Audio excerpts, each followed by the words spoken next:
Today, I'm making a heart wreath. Some assembly required.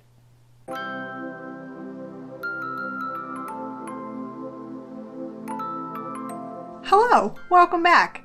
Today, my goal is to make a super simple crocheted heart-shaped wreath. Will I find a way to overcomplicate it? I mean, it's possible. It's likely. Let's see what we're working with. First of all, I found this heart-shaped wreath form. It is not at all what I was looking for. I was definitely envisioning sort of a styrofoam kind of thing, but this was the only hollow heart-shaped thing in the whole store. And believe me, I looked, and it was on sale. Probably better overall than styrofoam.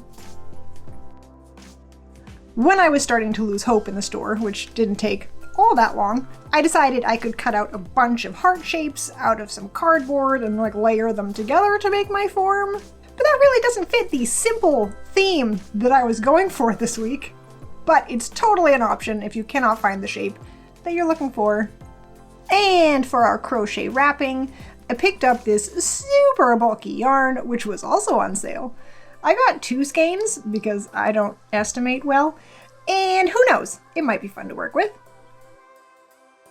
Finally, I grabbed some scissors and a size S crochet hook. Okay, time to start.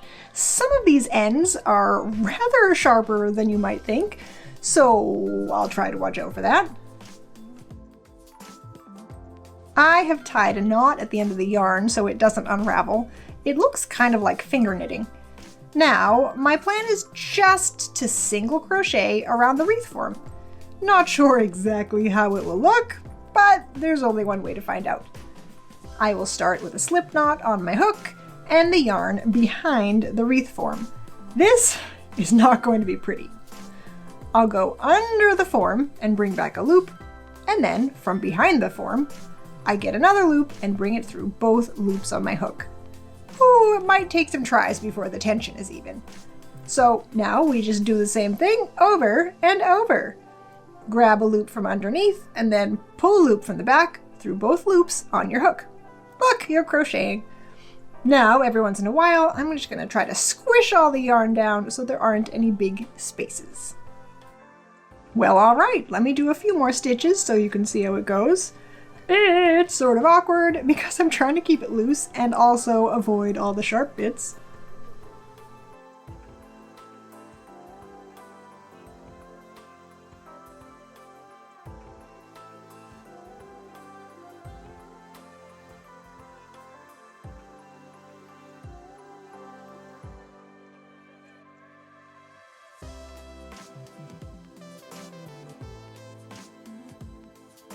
Let's see if I can make it all the way around without encountering any disasters.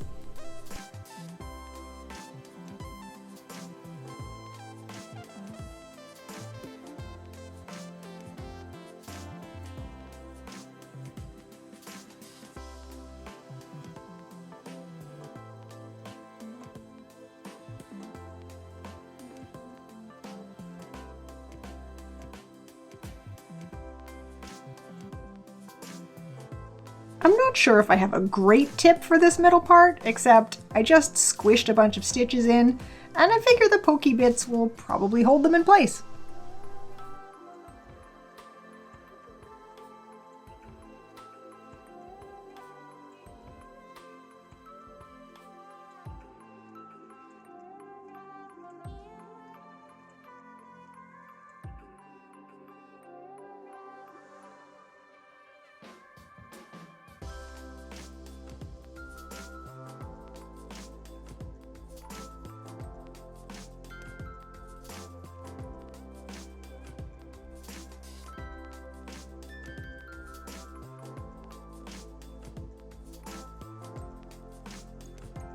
Oh boy, okay, it got a little wacky around the bottom corner here, but I think it's okay.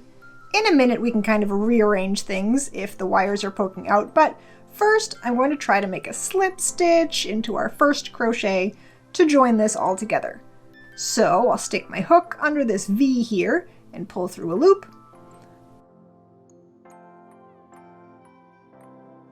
And now I can cut the yarn, pull it through, and tie a little knot at the end. And then just tuck the ends inside.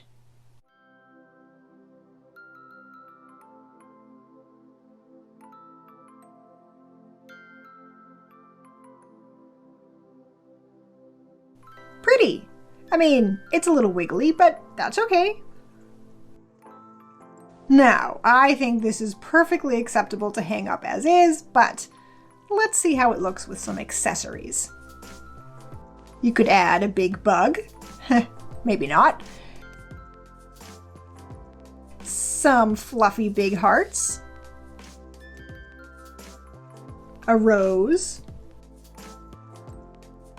Maybe a little heart. I'd need a bunch of these, I think. Which will it be? What would you pick? I think that the big fluffy hearts match the best, but there are a lot of decorating possibilities. Pom-poms, felt shapes, fake flowers, whatever you like. And there you have it, a pretty straightforward way to make a cozy looking heart-shaped wreath, or any shape really. Depending on what shapes you find. The crocheting is a little bit awkward at first, but don't give up because my tension was all over the place and it still looks pretty nice. And you can always cover up the weird stuff with some cute little hearts and cutout shapes and pom-poms and all that stuff. That's what the accessories are for. Thanks for watching. Feel free to like, comment, share, and subscribe. New videos come out every Saturday. So until the next one, be awesome, happy crafting, happy Valentine's Day, and I'll see you then. Bye!